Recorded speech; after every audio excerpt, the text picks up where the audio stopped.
Ito masyadong personal na si Idol. Bosswak, pakisabi kay Moonton o Mobile Legends talagyan ng age restriction. Karamihan sa mga cancer sa mga laro, mga atabs. Idol, mukhang sa tanong na yan, hindi mo yata ginamit ang utak mo. Alam mo, ang laro to, para sa lahat, no? Bata, matanda, bading, tomboy, may ngipin o wala, buti kay baboy, lahat pwede maglaro nito. At hindi mo ba alam na ang kabataan ay ang pag-asa ng bayan? Baka nakalimutan mo na yan, boss. Parang pinagbabawalan mo na mga kabataan na maglaro nito eh. Mobile Legends is made for kids. Yun ang priority. Alam niyo ba yun? Hindi naman talaga para sa matatanda to eh. Itong laro na to, para to sa mga kabataan. Na-adapt na lang ng mga adult kasi nga, maganda yung laro eh. Hindi mo masisisi kasi maganda talaga yung Mobile Legends bang-bang eh. W Moonton. Baka naman, pengi pera o kaya cellphone. No? Maganda yung laro eh. Nalilibang yung mga kabataan. Diba? Real talk lang eto. Hindi naman talaga pang stress reliever tong laro na to eh. Masarap na siya laruin.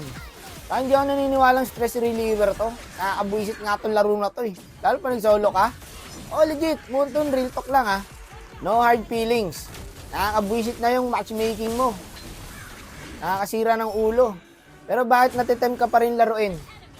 Kahit naiinis ka na sa laron to. Kasi maganda nga yung laro. Yung kasi yun. Hindi naman magiging number 1 ang mobile... May sumabit, boss. Hindi naman magiging number 1 ang Mobile Legends bang-bang sa MOBA game.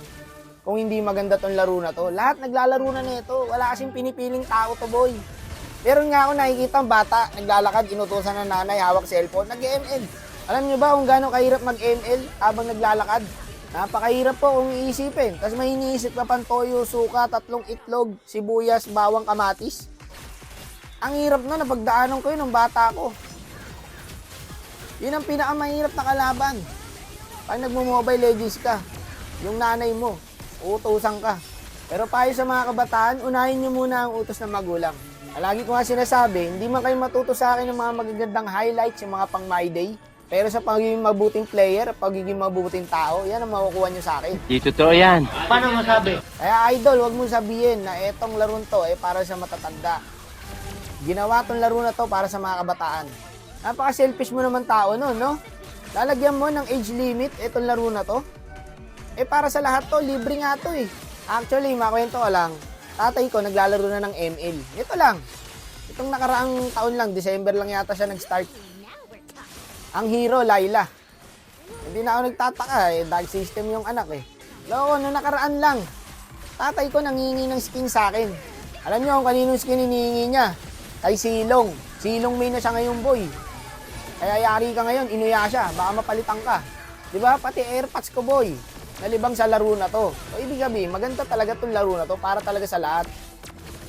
End na. Nagkikwento pa ako eh. Yung buti hindi pa na-end. Okay, kwento ulit tayo. Apa ba? Ang hirap mag-voice over. Impromptu kasi to, boy. Walang to eh. Sulat-sulat. Kung ano yung lumabas sa bibig ko, yun na yun eh. Kaya minsan, ang hirap din maging content creator eh. Eto kasi, sinapuso ko na. Dito ako kumikita eh. Diba? Kung saan kumikita, dun ka. Kaya malaking pasasalamat ko kay Moonton, kay Mobile Legends bang-bang. Sobrang laki. Galit ako sa kanya, oo. Kasi yung binibigay niyang ampi, pag nagsasolo ko, walang kwenta eh. Tignan mo, kahit gaano kalamang, 13 kills, talo pa din. Iniisip ko minsan, may problema sa akin ko si Moonton. Ba't di tayo mag 1v1? Mia sa Mia, di ba? Unang hero mo yon. Palagi mo pinapahirapan, Moonton. Padala mo pera at saka cellphone, okay na tayo.